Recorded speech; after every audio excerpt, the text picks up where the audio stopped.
Hello again. Okie dokie. So our last hymn study for this month of glorious October. By the way, oh my gosh, I'm sorry. I'm not normally a person that just like fixes my hair in public, but jeebers. Okay, so this will be our last hymn for this month of October, and then we're gonna start Christmas next month because there's a lot of Christmas information. And if you were in a choir, or if you are in a choir, you know that you start Christmas in September. I didn't want to do that to you guys. I thought that was probably mean, and a little surprising. So we'll save that for November. Turn with me, please, to Psalm number 138a. 138a, with all my heart my thanks I bring.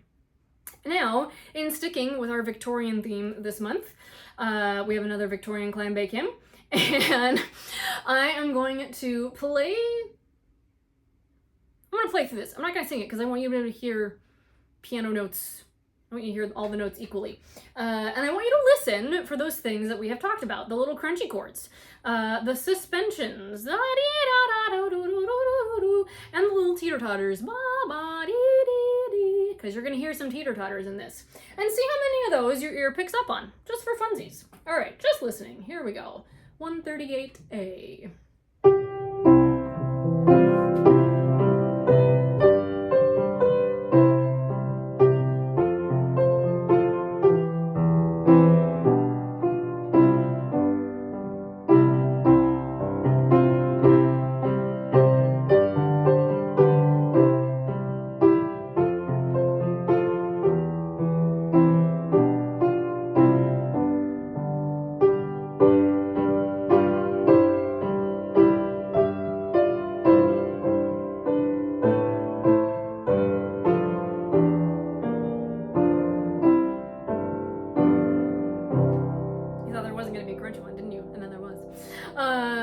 Good. So we had that little crunchy bit at the end.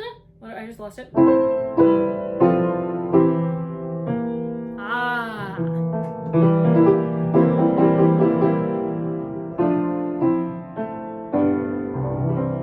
And we had our little teeter-totter.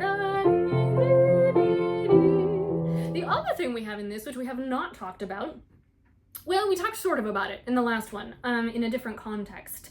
In our teeter-totter context, is this kind of anchor note idea. So if you look at the third line of music here, for you above all things, O Lord, you have this little sort of a fake teeter-totter with this coming back to the same note on the bottom each time.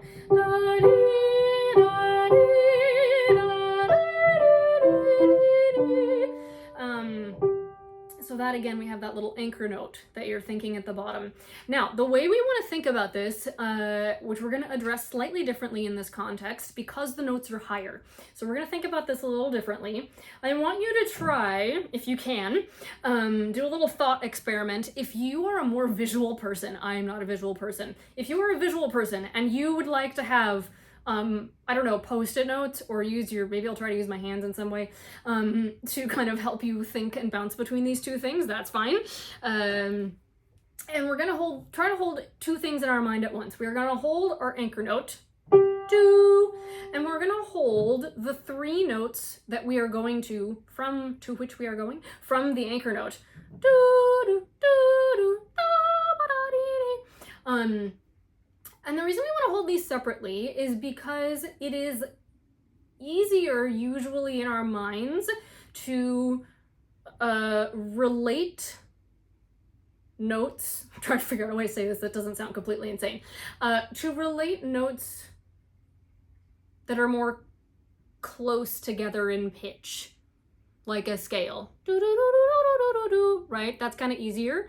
As opposed to da, da, da, da, and then we're like off to the races.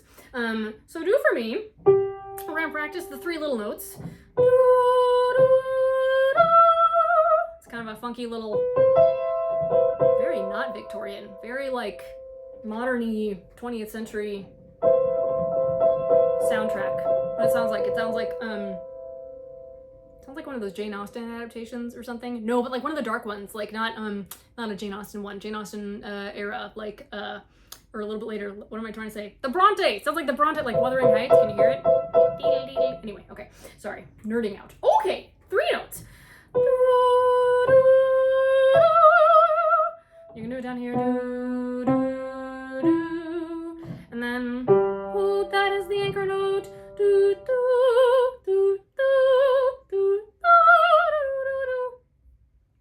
right, that's what we're gonna do, just together. Doot, doot, doot. You don't have to do the hand thing, that's just if it helps you.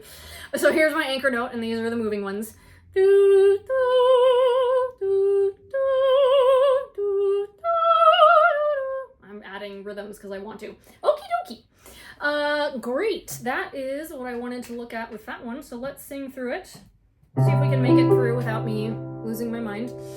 And thinking of 10,000 other things I want to tell you. Yay! Okay.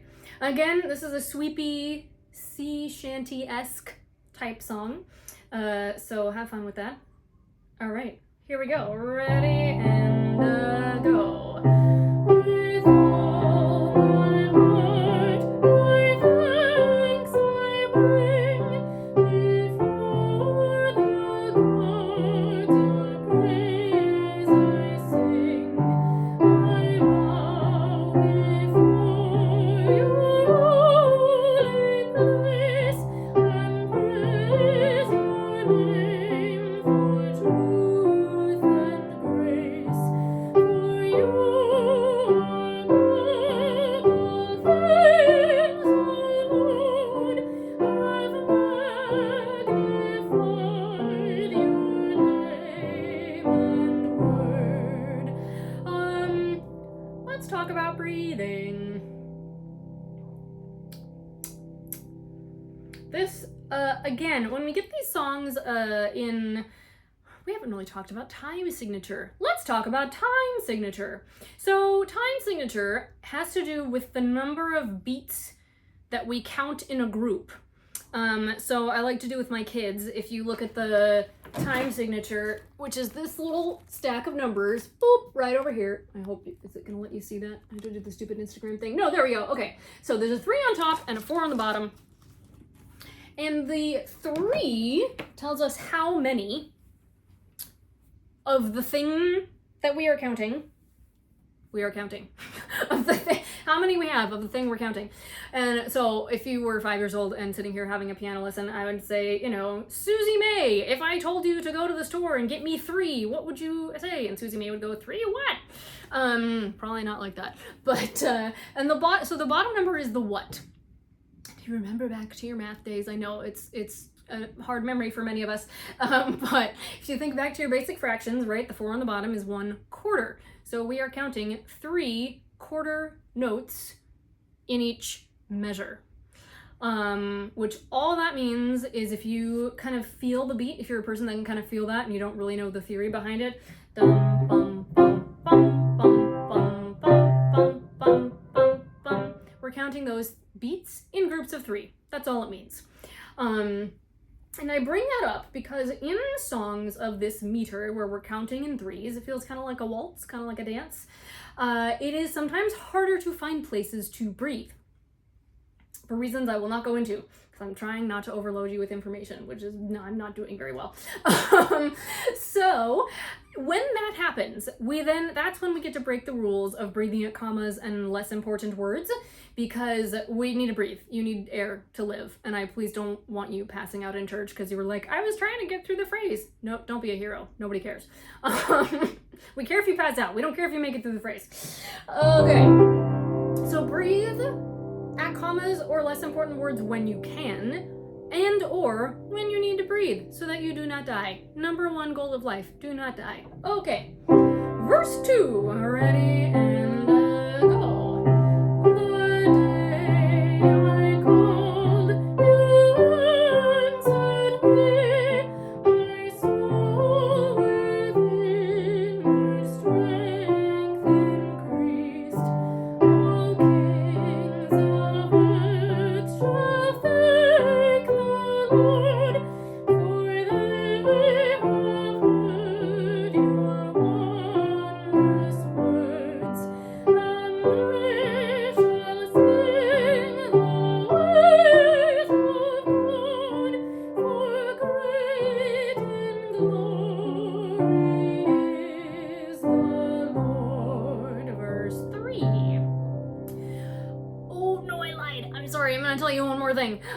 I'm gonna tell you that the other thing, which I have started to do a little bit with you guys, and you're doing it with me, so I might do more of it, is that when we get to the big breathing point.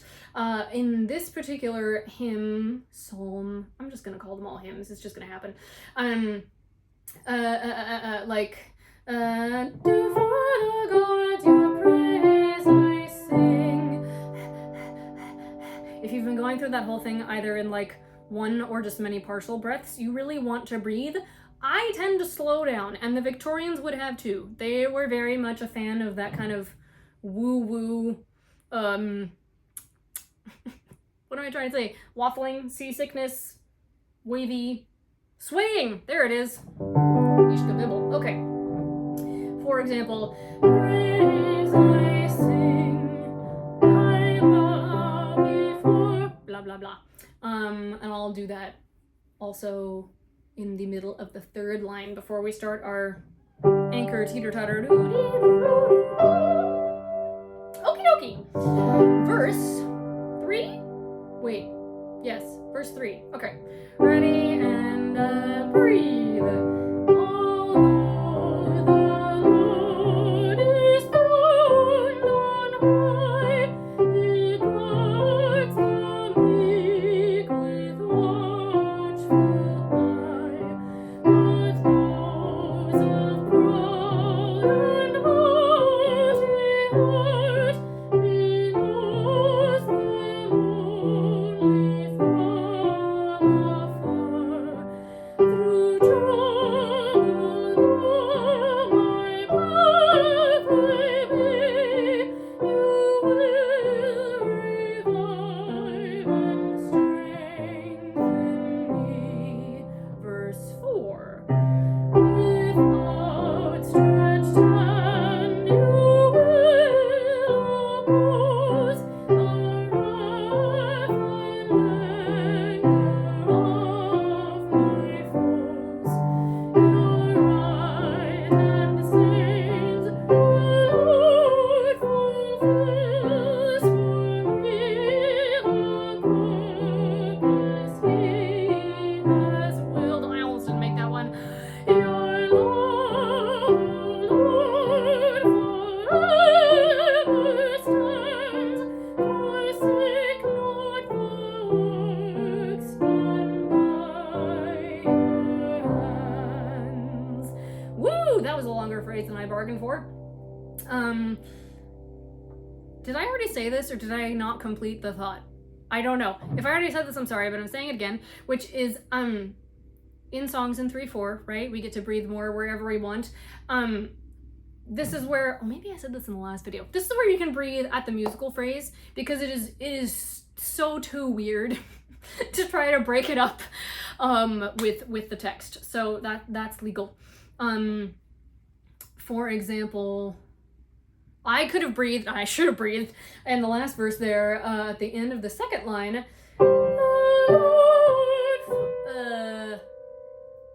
Wait, is that right?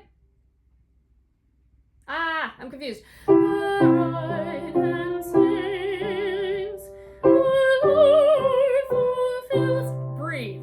For me the purpose he has willed.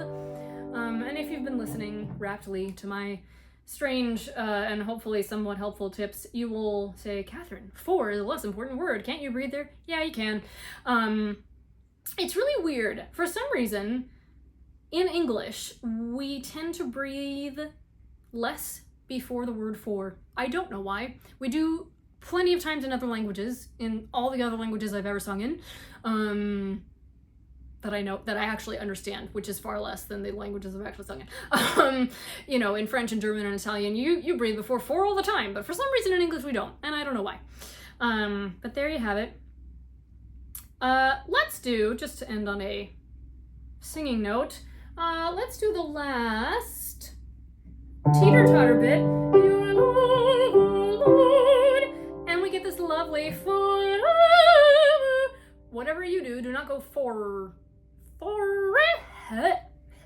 Nope, bad news bears. Drop it like you're from England. Forever stands. So if you want to be fancy, you can flip it. But that's kind of a lot to do. Okay, your love, ready and breathe. Your love.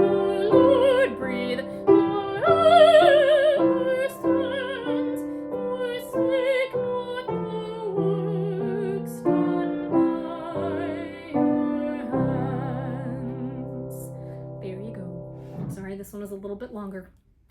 I like to talk. Okay, happy singing, and we'll see you for Christmas next month. Woohoo!